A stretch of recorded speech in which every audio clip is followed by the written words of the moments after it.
കുറുമ്പത്തുരുത്ത് യുവകേരള ചവിട്ടുനാടക കലാസമിതി കടന്നുപോയ 2 മാലാഖമാരുടെ കരുത്തിൽ പ്രധാന മാലാഖയായ വിശുദ്ധ മിഖായേലിൻ്റെ ചരിത്രം ചവിട്ടുനാടക രൂപത്തിൽ അവതരിപ്പിക്കാൻ ഒരുങ്ങുകയാണ്. ചുവടി പ്രകാശനമൊക്കെ കഴിഞ്ഞു, ചുവടി പൂജയൊക്കെ കഴിഞ്ഞു. ആശാന്റെ പാദം തൊട്ട് നമസ്കരിച്ച്, ചുവടി തൊട്ട് നമസ്കരിച്ച് ചവിട്ടുനാടകത്തിൻ്റെ റിഹേഴ്സൽ ആരംഭിച്ചു കഴിഞ്ഞു. പാട്ടിനൊപ്പം ചുവടുകൾ വെച്ച് ഓരോ രംഗത്തേക്കും വേണ്ട ഈ പരിശീലനം നടക്കുന്നത്. ഓരോ ഭാഗത്തേക്കും വേണ്ട, ഓരോ രംഗത്തേക്കും വേണ്ട ചുവടുകൾ നിശ്ചയിക്കുന്നു. ഓരോ രംഗവും എങ്ങനെ അഭിനയിക്കണമെന്ന് ആശാൻ പറഞ്ഞു കൊടുക്കുന്നു. അങ്ങനെ അത് കാണുകയും അത് ആസ്വദിക്കുകയും ചെയ്യുന്ന കലാകാരന്മാർ തൊട്ടു മുന്നിലുണ്ട്. പാട്ട് വെച്ച് പാട്ട് പാടി ആശാൻ പഠിപ്പിക്കുകയും അതിനനുസരിച്ച് ശിഷ്യഗണങ്ങൾ ചുവടുവയ്ക്കുകയും ചെയ്യുന്നു. ചവിട്ടുനാടകത്തിൻ്റെ ഒരു വലിയ രസകരമായ കാഴ്ചയാണ്. പ്രത്യേകിച്ച് കുറുമ്പത്തുരുത്ത് എന്ന പ്രദേശത്ത് പണ്ട് മുതലേ കേൾക്കുന്ന, സന്ധ്യാസമയങ്ങളിൽ കേൾക്കുന്ന ഒരു സംഗീതമാണ് ചവിട്ടുനാടകത്തിൻ്റെ സംഗീതം. ആ സംഗീതം ഇന്നും നിലനിർത്തുവാനായിട്ട് കുറുമ്പത്തുരുത്ത് യുവകേരള ചവിട്ടുനാടക കലാസമിതിക്ക് സാധിക്കുന്നുണ്ട്. റോയ് ജോർജ് കുട്ടിയുടെ 15ാമത്തെ ചുവടിയാണ്.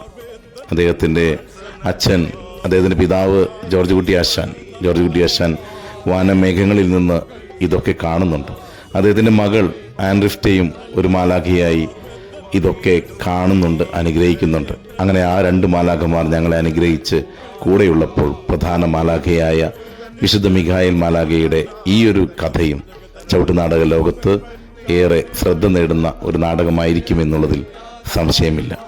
ഞങ്ങൾ യാത്ര തുടരുകയാണ്, പുതിയ ചുവടിയുമായി, പുതിയ കാലഘട്ടത്തിലേക്ക് ഇണങ്ങുന്ന തരത്തിൽ ചവിട്ടുനാടകത്തെ ചേർത്ത് വെച്ചുകൊണ്ട്.